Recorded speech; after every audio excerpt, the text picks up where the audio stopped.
नमस्कार दोस्तों, आप सबका मेरे YouTube चैनल में स्वागत है। तो आज हम लोग बात करेंगे कि अपने जो स्टॉक परफॉर्मेंस है वो कैसे कर रहे हैं। तो उसके लिए मैंने देखो यहाँ पे एक्सेल की सीट खोल के रख लिया है। और अपन लोग जैसा कि जो नए व्यूअर हैं उनको मैं बता देता हूँ कि ये एक एक्सेल सीट है जिसपे जिन जिन शेयरों की मैंने बात की है तो उनका अभी प्रेजेंट में क्या भाव चल रहा है और उनको भी क्या करना है। कुछ में अगर हमारे जो प्राइस हैं वो रीच कर गए हैं तो उनमें हमें बने रहना है कि बेच देना है। अगर कोई प्राइस हम जो है शेयर हमारे जो खरीद भाव से नीचे चल रहे हैं तो उनमें हमें क्या एग्जिट कर देना है कि बने रहना है। इसके एनालिसिस हम यहाँ पे करते हैं। तो इसी उसमें देखो अपना जो पहला शेयर था 13 अक्टूबर को जो मैंने चैनल बनाया था तो उसमें मैंने बताया था कोटक महिंद्रा बैंक के बारे में। तो यहाँ पे हम लोग निफ्टी जो है उसको ट्रैक करते हैं कि निफ्टी का लेवल क्या है, वो दिन क्या था और तब से आज तक निफ्टी आज का ये डेट है ये वाला। मतलब निफ्टी जब क्लोज हुई फ्राइडे की तो ये फ्राइडे की क्लोजिंग का जो है लेवल है। तो वहाँ से देखो हमें ये कोटक महिंद्रा बैंक की जब से हमने बात की तब से इंडेक्स हमारा 1.4% निगेटिव है। और उस दिन कोटक महिंद्रा बैंक का प्राइस 1872 था और आज 1805 रुपए के लगभग क्लोज हुआ है। तो अभी इस ये शेयर हमारा 3.5% निगेटिव चल रहा है। तो मेरा मानना है कि अभी भी हमारा जो इसमें 1 से 2 साल के बीच में टारगेट है 20 से 40% का, ये भी इंटैक्ट है। और 1695 के जो स्टॉप लॉस के साथ आप इसमें बने रह सकते हैं। अगर ये स्टॉप लॉस ब्रेक हो तो आप अपनी पोजीशन को स्क्वायर अप कर सकते हैं। उसके बाद दूसरा अपना शेयर था आवास फाइनेंशियल। तो जब मैंने इस शेयर की बात की थी उस समय जो निफ्टी का लेवल था वो 25,056 था और आज 24,768 है। ये जो लेवल है 24,768 ये आज के हैं। आज का मतलब फ्राइडे के क्लोजिंग के, इसलिए ये आपको सभी जगह सेम दिखेंगे। और जिस दिन मैंने शेयर की बात की थी उस दिन निफ्टी की, क्योंकि मैंने अलग अलग दिन बात की थी तो निफ्टी के जो इंडेक्स का लेवल है उस दिन अलग अलग था। तो तब से जब से मैंने आवास फाइनेंशियल की बात की तब से अपना जो इंडेक्स है 1.1% निगेटिव है। और हमारा ये शेयर 3.6% निगेटिव है, क्योंकि उस दिन 1726 के लगभग इसका प्राइस था और आज इसकी क्लोजिंग 1663 के लगभग है। तो ये भी हमारा 3.6% जो है निगेटिव है। और इसका अपना जो 1680 है वो स्टॉप लॉस हिट हो गया था। तो मैंने आप लोगों को बोला था कि आप लोग इस शेयर से अभी टेम्परेरी बेस पे एग्जिट कर लें। जिस दिन ये जो अपना शेयर है इस प्राइस के ऊपर जाके क्लोज हो जाए उसी दिन हमको इस शेयर को फर्दर देखना है। और अगर ये इसके नीचे रहेगा तो हमको इस पे पोजीशन नहीं बनानी है। तो अभी आप इस शेयर को अवॉइड करें। 3-4% जब ये ऊपर आ जाए एक दो मतलब इस रेट के ऊपर आ जाएगा तब आप इसमें अपनी पोजीशन बना सकते हैं। उसके बाद अपना GLHL शेयर है जिसकी मैंने बात की थी 20 अक्टूबर को। तो जब से इस शेयर की बात की थी तो उस समय निफ्टी का लेवल 24,751 था और आज 24,768 के लगभग है। मैं आज का मतलब फ्राइडे समझ लो। तो तब से अपना जो इंडेक्स है वो लगभग फ्लैट है, 0.1% डाउन, मतलब मान लो कि न्यूट्रल ही है। तो उस समय शेयर प्राइस अपना 1354 था, आज इसकी क्लोजिंग है 1523 के लगभग। तो इस शेयर में हमें 12.5% के रिटर्न मिले हैं। तो मेरा मानना है कि अभी इस शेयर में काफ़ी मतलब मजबूती मुझे दिख रही है। तो जिन लोगों ने इसको लिया हुआ है तो मेरे को लग रहा है उनको होल्ड करना चाहिए। और मैंने अपने पिछले वीडियो में बताया था जब इसका भाव 2-3% और ऊपर था, क्योंकि देखो मार्केट है ऊपर नीचे होते रहते हैं, तो उस समय 15 से 20% भी बढ़ा है। अगर आप इसके चार्ट में देखो जाके तो इस शेयर ने हमारे लगभग 20% रिटर्न दिए थे। लेकिन मैं बात करता हूँ क्लोजिंग बेसिस पे, तो फ्राइडे को जो इसका रेट था उसी रेट को मैं यहाँ लिखता हूँ और उसी की अपन लोग एनालिसिस करते हैं कि फर्दर हमें क्या करनी है। तो अभी मैंने बताया था कि इसका जो 1354 रुपये है और मैंने इसका स्टॉप लॉस 1170 दिया था। तो मैंने बताया था कि जिसको अगर टेम्परेरी बेस पे पैसे की रिक्वायरमेंट है, क्योंकि बहुत सारे देखो लोग होते हैं, सबकी सिचुएशन अलग अलग होती है। किसी को ये होता है कि हाँ मैं 2 साल होल्ड कर सकता हूँ, किसी कोई जो है मेरे बोलने के हिसाब से 1 से 2 महीने के पोजीशन के बेस पे पोजीशन बना लेते हैं। तो अगर जिनको इस शेयर में मैंने बोला था कि अगर किसी का टेम्परेरी रिक्वायरमेंट है पैसे का तो आइदर वो प्रॉफिट बुक कर सकता है या फिर अपना स्टॉप लॉस जो ये 1170 है, मैंने उसको बोला था कि इसको आप लोग एटलीस्ट जो है 1354 से 1360 वाट कर लो कि अगर ये फर्दर गिरे तो आपका लॉस नहीं होना चाहिए। क्योंकि शेयर मार्केट में एक बार आपका जो प्राइस है अगर ऊपर चला जाता है, आप प्रॉफिट में हो जाते हो, तो उस शेयर को आपको निगेटिव में मतलब नहीं रखना चाहिए, निगेटिव में नहीं आना चाहिए। तो इधर आप इस शेयर को मतलब जो लॉन्ग टर्म वाले हैं देखो जिनका नजरिया है अभी 6 से 12 महीना, तो जिनको ये है कि मैं होल्ड कर सकता हूँ तो उसको होल्ड भी कर सकते हैं। लेकिन जिसको शॉर्ट टर्म का नजरिया है और जिसको ये था कि मेरा 1 से 2 महीने मुझे पैसे निकालने की जरूरत है, तो मैंने उसको पिछले भी सप्ताह ही बोला था कि आप इस शेयर को अपना प्रॉफिट बुक कर सकते हैं। हमारे टारगेट तो अभी भी इंटैक्ट हैं और हो सकता है कि ये टारगेट आगे मतलब आने वाले टाइम पे मिलेंगे, लेकिन जिसका शॉर्ट टर्म का नजरिया है और पैसे की रिक्वायरमेंट है तो वो इस शेयर में अपनी पोजीशन को स्क्वायर कर सकता है। मैंने अपने लास्ट वीडियो में भी बोला था, लास्ट फ्राइडे के। और जिसको ये है कि नहीं मुझे अभी जरूरत नहीं, 3 महीने बाद जरूरत हो सकती है, तो मैं उसको बोला था कि भाई अपना स्टॉप लॉस से जो 1170 है उसको अपने लेवल पे बढ़ा के, और मैंने बोला था कि 1351 कर लो, क्योंकि ये ट्रेड अब आपका प्रॉफिटेबल हो गया तो इसमें आपको लॉस में नहीं बेचना है। तो ये हमने बात कर ली JLHL की। उसके बाद मैंने बात किया था आपसे वेल्सपन लिविंग की 22 अक्टूबर को, और तब से अपना जो निफ्टी है, निफ्टी ने 1.2% के पॉजिटिव रिटर्न दिए हैं, और उस समय जो शेयर का प्राइस था वो 153 था। आज हमारी इसकी 175 के लगभग क्लोजिंग हुई है। तो ये शेयर भी हमें 14 से 15% की रिटर्न दे गया है लगभग 22 अक्टूबर से, मान लो 22 नवंबर 22 दिसंबर, मतलब 1.5 से 2 महीने का टाइम हॉरिजन हुआ है। तो इस शेयर भी हमारा काफ़ी अच्छा परफॉर्म कर रहा है, और मैंने अपने वीडियो में बोला था कि ये शेयर भी बहुत अच्छा है और इसके जो प्रोडक्ट हैं और कंपनी के फंडामेंटल मुझे काफ़ी अच्छे लगते हैं। तो अभी भी हमारे टारगेट तो इस पे इंटैक्ट हैं, लेकिन जिसका मैंने बताया था कि शॉर्ट टर्म का नजरिया वो अपना प्रॉफिट बुक कर ले, या फिर जो अपना ये स्टॉप लॉस है इस 120 इसको बढ़ा के अब 153 कर लो। क्योंकि उससे क्या होगा कि आपका अगर ये, क्योंकि देखो मार्केट क्या है कि मार्केट अभी हमारी करेक्शन में चल रही है। तो करेक्शन चल रही है तो कभी मार्केट ऊपर जाएगी कभी नीचे जाएगी, तो शेयर भी ऐसे होंगे, कभी 5% बढ़ जाएंगे, हो सकता है अगले दिन 7-8% गिर जाएं। तो आपको इस वोलाटिलिटी को हैंडल करना है, और अपने ट्रेड को जिन जिन में आप पॉजिटिव हो गए हो, अगर आपका शॉर्ट टर्म में नजरिया है, आपको पैसे की रिक्वायरमेंट है, तो आइदर आप अपना प्रॉफिट बुक करके चलो, या फिर अपना स्टॉप लॉस अपने लेवल पे 120 से बढ़ा के 153 कर लो। जिससे अगर आपको मतलब टेम्परेरी बेस पे निकलना होगा तो आपका ये ट्रेड मतलब लॉस में नहीं जाएगा। तो ये हमने बात कर ली वेल्सपन लिविंग की। फिर मैंने आपको 30 अक्टूबर को हमने बात किया था साइन डेलम की। उस समय निफ्टी का लेवल था 24,365, और आज 24,768 के लगभग निफ्टी की क्लोजिंग हुई है फ्राइडे को। तो ये तब से निफ्टी ने हमारे 1.7% के रिटर्न दिए हैं। और मैंने आपसे साइन डेलम की जब से बात की थी तो साइन डेलम उस समय 614 रुपये का था, अभी 657 की इसकी क्लोजिंग है। तो ये शेयर हमारा 7.1% के पॉजिटिव रिटर्न दिया है। हालांकि बीच में शेयर हमारा काफ़ी बड़ा था, लेकिन फिर भी मार्केट के भी करेक्शन में है, तो देखो शेयर ऊपर नीचे करके ही चलेंगे। तो हम बात करते हैं क्योंकि वीकली बेसिस पे, तो वीकली बेसिस पे शेयर 7.1% पॉजिटिव पे ही बंद हुआ है। तो अभी भी हमारे जो टारगेट है 20 से 40% के हैं, और 102 साल का हमारा इसमें नजरिया है, तो उसके साथ आप इसमें बने रह सकते हैं। और अगर ये लेवल अपना 530 का टूटे सॉरी 530 के नीचे अगर ये कभी भी जाए तो आप इस शेयर को एग्जिट कर देना। अब 31 अक्टूबर को मैंने बात की थी मार्च फाइनेंशियल की। तो इसको तो मैंने आप लोगों को मुहूर्त ट्रेडिंग के लिए दिया था, और मेरा ये काफ़ी फेवरेट स्टॉक मुझे लगता है।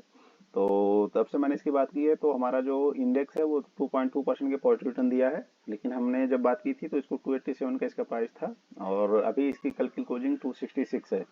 तो हमारा ये शेयर अभी 7.3% निगेटिव है, लेकिन मेरा मानना ये है कि जब तक ये स्टॉप लॉस ब्रेक नहीं होगा तब तक आपको इस शेयर में बने रहना चाहिए। और हमारा जो टारगेट है 3 से 40%, मतलब ये अब और स्ट्रांग होता जा रहा है, 102 साल के हजन में आपको आता दिख सकता है। लेकिन ये मैंने बताया था कि क्योंकि ये जो अपने कंज्यूमर लेंडिंग बिजनेस है उसमें थोड़ा सा इन्फ्लेशन की वजह से अपने इंडिया में इकोनॉमी में थोड़ा सा प्रॉब्लम चल रहा है, इसलिए जो अपने अदर शेयर हैं वो भी देखो उतना अच्छा परफॉर्म नहीं कर रहे। चाहे आप बजाज फाइनेंस की बात कर लो, या फिर आप जो है दूसरे जो फ्यूजन माइक्रो कैप है या 5 स्टार है, इस टाइप की जितनी भी कंपनियां हैं, इवन आप बात कर लो तो जैसे उत्कर्ष बैंक है या उज्जीवन फाइनेंस बैंक है, इन लोगों का बिजनेस मॉडल ऑलमोस्ट सेम है, तो वो भी नहीं चल रहे हैं और ये भी नहीं चल रहे। इवन वो तो देखो काफ़ी ज़्यादा गिर चुके हैं। तो अभी 7.3% हम इसमें निगेटिव चल रहे हैं, बट मुझे लग रहा है कि इसमें हमें होल्ड करना चाहिए। 205 का स्टॉप लॉस को आपको ध्यान में रखना है। तो ये शेयर अभी भी हमारे रडार में और हमारे टारगेट आते हुए दिखेंगे। हमने जब से बात की तब 31 अक्टूबर को बात की थी, तो अभी ऑलमोस्ट 1.5 महीना हुआ है। हमने 1 से 2 साल का टाइम पीरियड लिया हुआ है। तो उसके बेस पे हमें इस शेयर में कोई प्रॉब्लम आनी नहीं चाहिए, ये मेरा मानना है। बट आप लोग फिर भी ये जो स्टॉप लॉस है उसको ध्यान में रखना, अगर ये स्टॉप लॉस ब्रेक हो जाता है तो आपको फिर शेयरों से एग्जिट करने पड़ेंगे। उसके बाद मैंने बात की थी आप लोगों से डाबर इंडिया की 17 नवंबर को। तो मैंने बोला था कि भाई ये शेयर तो मुझे काफ़ी अच्छा लग रहा है। तो तब से निफ्टी हमारी 5.3% की पॉजिटिव रिटर्न दे गई है, और हमारा ये शेयर अभी जस्ट फ्लैट है। 508 में मैंने बात की थी, अभी 512 की इसकी क्लोजिंग है लास्ट वीक की। तो इस शेयर में भी हमें 30 से 40% के जो गेन है वो आते हुए दिखेंगे। टाइम पीरियड अपना 1 से 2 साल का है और 470 का आपको स्टॉप लॉस लगाना है। तो ये 470 का स्टॉप लॉस आपको ध्यान में रखना है।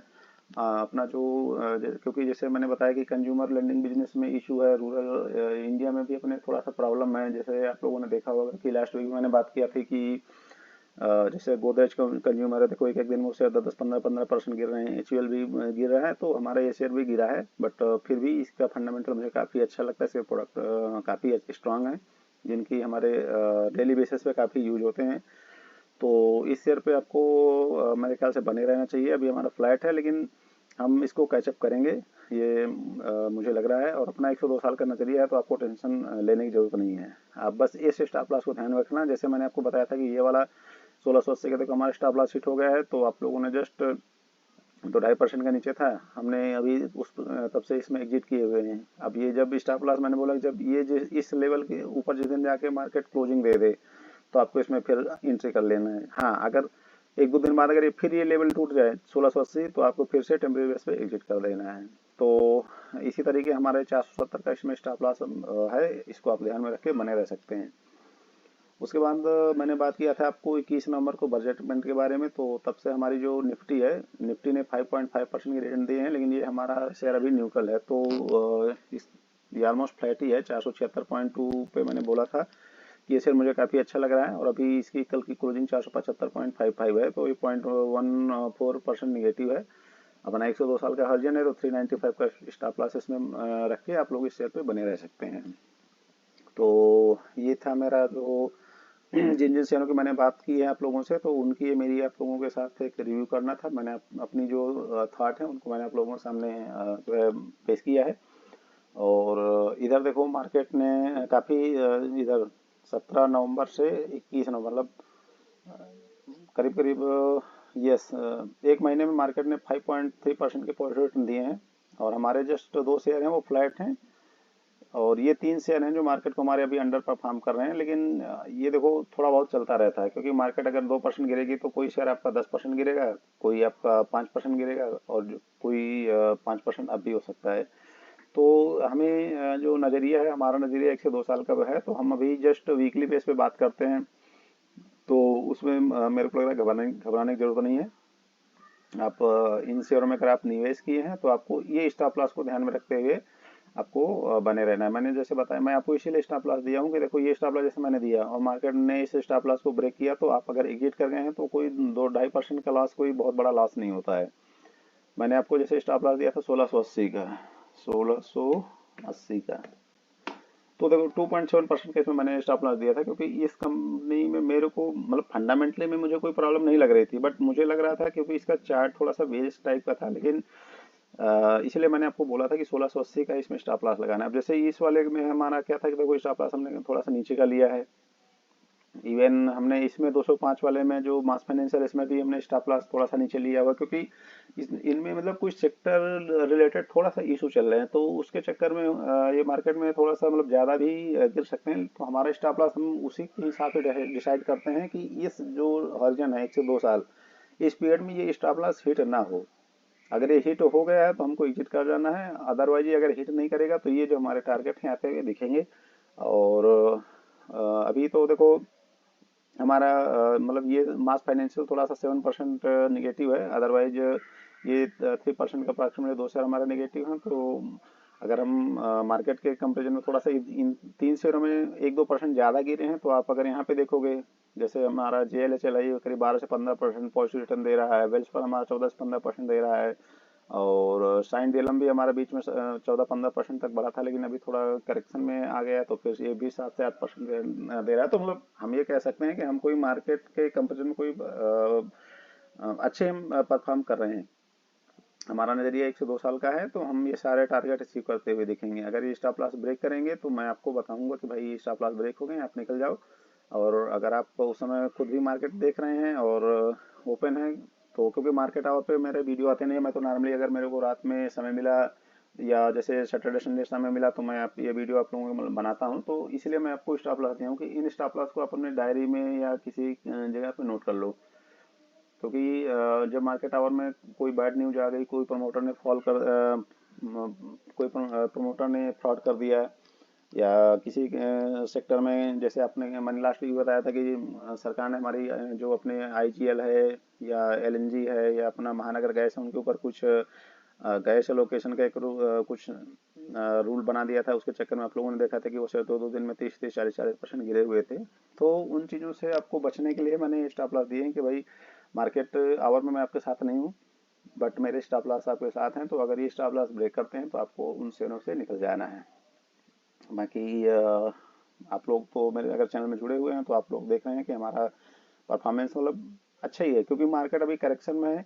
तो कुछ शेयर मतलब हमारे हो सकता है कि अंडर परफॉर्म करेंगे, लेकिन ये जो हॉरिजन है और ये जो रिटर्न है ये आपको आते हुए समय में देखने को मिलेंगे। तो आप मतलब इन शेयरों के बारे में देख सकते हैं। अगर आपका कोई फाइनेंशियल एडवाइजर है तो आप उनसे जरूर कंसल्ट कर लें before taking any position based on my view, क्योंकि ये मेरे द्वारा एनालिसिस की हुई है और मैं कोई से भी अप्रूव्ड एनालिस्ट नहीं हूँ। तो आप तो मेरे बोलने पे किसी भी शेयर पे ब्लाइंड बाइंग ना करें। आप अपने थोड़ा सा जो अंडरस्टैंडिंग है उसको आप भी बढ़ाएं। अगर आपका कोई एक्सपर्ट है जो, या आपका कोई फाइनेंशियल एडवाइजर है जिसको शेयर मार्केट के बारे में नॉलेज है और वो आपको ज्ञान या सजेशन दे सकता है, तो आप उससे भी जरूर कंसल्ट कर लें। क्योंकि शेयर मार्केट काफ़ी रिस्की होता है, लेकिन अगर आप इक्विटी में इन्वेस्ट करेंगे तो मैंने देखा है, मेरा 7-8 साल का जो अभी तक का एक्सपीरियंस है, कि इक्विटी में आपको लॉस नॉर्मली नहीं होता अगर आपने केवल कंपनी अच्छी सिलेक्ट की हैं। तो यहाँ पे मैंने जितनी कंपनियां सिलेक्ट की हैं ये मुझे काफ़ी अच्छी लगती हैं। इनके बारे में, इनका बिजनेस विजनेस मैंने देखा है। टेम्परेरी बेस पे शेयर ऊपर नीचे होते रहते हैं। जैसे हमारे देखो 3-4 शेयर मार्केट के रिस्पेक्ट में, तो मार्केट यहाँ 5% बढ़ी इन 2 शेयरों पे जब से हमने बात की। तो हमारे शेयर यहाँ पे 14-15% भी बढ़े हैं। और मार्केट यहाँ पे 102% निगेटिव है, तो कुछ शेयर हमारे भी 3 से 4% निगेटिव है, या एक हमारा एक 7% निगेटिव है। तो ये चलता रहता है। हमने जो हार्जन लिया है, क्योंकि शॉर्ट टर्म में देखो कुछ भी होगा, मैंने आपको बताया कि कल क्या होगा मार्केट में ये प्रिडिक्ट करना बहुत डिफिकल्ट होता है। लेकिन जब आप थोड़ा सा टाइम बढ़ा देते हो, 3 महीना, 6 महीना, 1 साल, 2 साल, तो आपकी जो प्रिडिक्टिविटी है या एनालिसिस है उसको मतलब एक बेस मिल जाता है कि लॉन्ग टर्म में हमारे फंडामेंटल कुछ ठीक हो जाएंगे, या कंपनियां उस समय कुछ अपना जो प्रॉफिट है वो या इनकम है वो बढ़ा सकती हैं। तो उस टाइप की चीज़ों को लेके ही ये सब टारगेट और जो रिटर्न है वो दिए जाते हैं। तो अगर आपने सपोज करो कि मास फाइनेंशियल लिया हुआ है तो आपको पैनिक नहीं करना है। और ये लेवल, लेकिन है ये लेवल थोड़ा सा मैंने नीचे का दिया था। इसीलिए मैंने नीचे का दिया था क्योंकि अभी इस सेक्टर में थोड़ा सा इशू चल रहा था। जब सेक्टर में इशू चलता है तो आपको मतलब इंडिविजुअल स्टॉक भी उतना अच्छा परफॉर्म नहीं कर पाता है। तो हमने, जैसे मैंने अभी वीडियो में बताया कि हमारा बजाज फाइनेंस भी देखो 3-4 साल से कोई रिटर्न नहीं दे पा रहा। ये हमारे जितने भी माइक्रो फाइनेंस कंपनियां हैं, चाहे उत्कर्ष स्मॉल बैंक की बात कर लो, जीवन फाइनेंस की बात कर लो, या फिर फ्यूजन माइक्रो कैप की बात कर लो, या ये अपना 5 स्टार है, वो देखो सभी अंडर परफॉर्म कर रहे हैं। तो वो भी अंडर परफॉर्म कर रहे हैं, हमारा शेयर भी अंडर परफॉर्म कर रहा है। तो आपको तब तक पैनिक नहीं करना जब तक कि आपका मार्केट जो शेयर है वो सेक्टर के हिसाब से चले। अगर ये होता कि इस सेक्टर के सारे स्टॉक 30-40% बढ़ गए और हमारे शेयर 7% निगेटिव है, तो आपके कान खड़े हो जाने चाहिए थे और फिर हम भी इसमें अपनी जो एनालिसिस आपको शेयर कर देते कि भाई इसमें अभी एग्जिट कर जाओ, इसमें हमारी रिसर्च गलत हो गई है, जो भी है। तो यही मेरा आप लोगों को बोलना था कि ये शेयर काफ़ी अच्छे हैं जिनकी मैंने बात की है, और काफ़ी फंडामेंटल मुझे स्ट्रांग लगते हैं। लेकिन फिर भी शेयर मार्केट काफ़ी रिस्की होता है, ये आप लोग जान चुके होंगे अगर अब तक आप मार्केट में हैं। तो मेरा बोलना है कि आप लोगों को सही चीज़ों की गाइडेंस दी जाए, अच्छे शेयरों की आपसे बात की जाए, और आप अगर इन शेयरों में निवेश कर रहे हैं तो मुझे तो कोई प्रॉब्लम नहीं लगता, बट अगर आपका कोई फाइनेंशियल एडवाइजर है तो आप उससे जरूर कंसल्ट कर लें। और इस चैनल में फ्रेंड्स आज के दिन इतना ही। और कल फिर किसी अच्छे स्टॉक की एनालिसिस मैं आपके सामने पेश करूंगा। तब तक के लिए आप सबका थैंक यू, और इस चैनल में जुड़े रहने के लिए धन्यवाद। जय श्री राम।